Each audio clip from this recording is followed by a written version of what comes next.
క్రైస్తవ జీవితంలో కూడా పోరాటం లేకుండా స్మూత్గా వెళ్ళింది అనుకోండి, ఈజీ టు గెట్ టెంప్టెడ్. దేవా నువ్వు నాకు ఇచ్చిన పోరాటాలు బట్టి హల్లెలూయా అని చెప్పగలుగుతారా? సొలొమోన్ రాజు జీవితంలో చూస్తే ఆయన జీవితంలో ఏ పోరాటం లేవు కాబట్టి సుఖంగా బ్రతికి అక్కర్లేనివన్నీ పూనుకున్నాడని. పౌలు జీవితంలో చూసినట్లయితే పౌలు is the opposite of Solomon. సొలొమోనుకి పౌలు భక్తుడికి ఆ వ్యత్యాసం చూస్తే అన్ని కలిగిన వ్యక్తి డిప్రెషన్, కృంగుదల, నిరాశతో ఉన్నాడు. దెబ్బలు తింటూ బాధపడుతూ ఆకలితో ఉన్న వ్యక్తి అంటున్నాడు, వీటి అందు నేను, ఈ శ్రమల యందు నేను ఆనందిస్తున్నాను, నేను సంతోషిస్తున్నాను.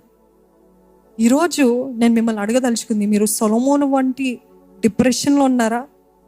పౌలు భక్తుడు వలె బాధల్లో వేదనలో కూడా వీటి అందు నేను ఆనందిస్తున్నానని చెప్పగలుగుతారా? దేవుని ఆత్మతోటి నింపబడిన వారే ఎల్లప్పుడూ ఆనందించగలుగుతారండి.